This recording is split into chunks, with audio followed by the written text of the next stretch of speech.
মহামান্য সুপ্রিম কোর্টের যে প্রাক্তন রায়, এই রায়কে আমি একজন আইন মানা লোক হিসেবে এবং যেহেতু এমএলএ ল মেকার আমি স্বাগত জানাই। তার কারণ হচ্ছে সুপ্রিম কোর্ট বলেছে যে তারা যেহেতু 25,000-এর ইনভলভমেন্ট, তারা ভালো করে এটাকে শুনানি করতে চান, দেখতে চান।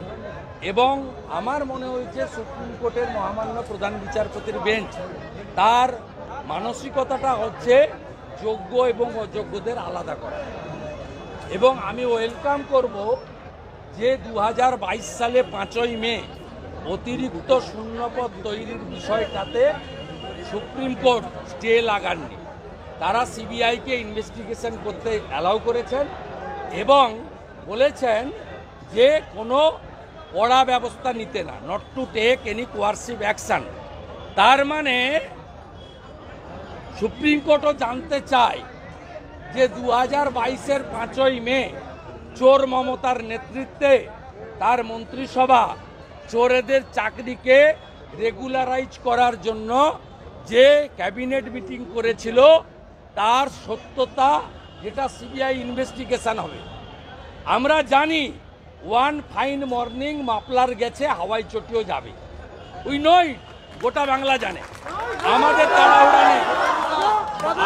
আমি সুপ্রিম কোর্টের এই রায়কে, ইন্টারিম রায়কে ওয়েলকাম করছি as a leader of opposition.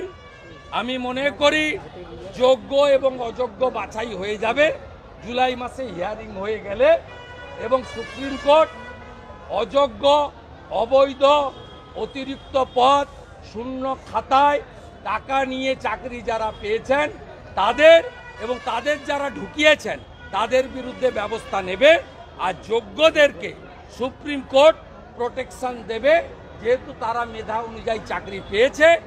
আর অতিরিক্ত শূন্য পদের ক্রিয়েটার মমতা ব্যানার্জি 5ই মে 2022 ওই ক্যাবিনেটে যারা ছিলেন, including the then chief secretary Harikrishna দ্বিবেদী, এদেরকে জেলে পুরবে।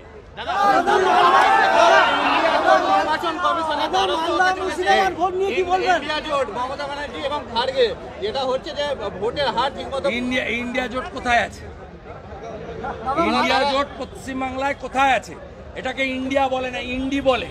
এই ইন্ডির পিন্ডি চটকে গেছে অনেক আগে।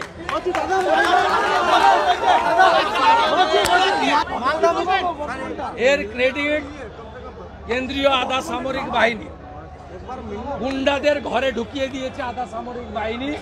আমরা সকাল থেকে যেখানে যেখানে বুথ নাম্বার দিয়ে বলেছি সেখানে ডান্ডার বাড়ি খেয়েছে এবং আগামী নির্বাচনগুলোতে আরো বেশি করে গুন্ডারা সাবধান থাকুন, মানবাধিকারী খোকন দাসেরা সাবধান থাকুন। গুন্ডামি এবারে হবে না, নিজের ভোট নিজে দেবে, মানুষ গণতান্ত্রিক অধিকার প্রয়োগ করবে। যেভাবে 3 দফার ভোট হয়েছে, ইলেকশন কমিশনকে আমি ধন্যবাদ জানাবো, আর ক্রেডিট কেন্দ্রীয় আধা সামরিক বাহিনীকে দেবে। সুপ্রিম কোর্ট বলেছে যে ক্যাবিনেটের বিরুদ্ধে কোনো ব্যবস্থা যাবে না এখন এই মুহূর্তে। আপনি কোন চ্যানেল বলুন, কোন চ্যানেল প্লিজ? সরি, কোন চ্যানেল?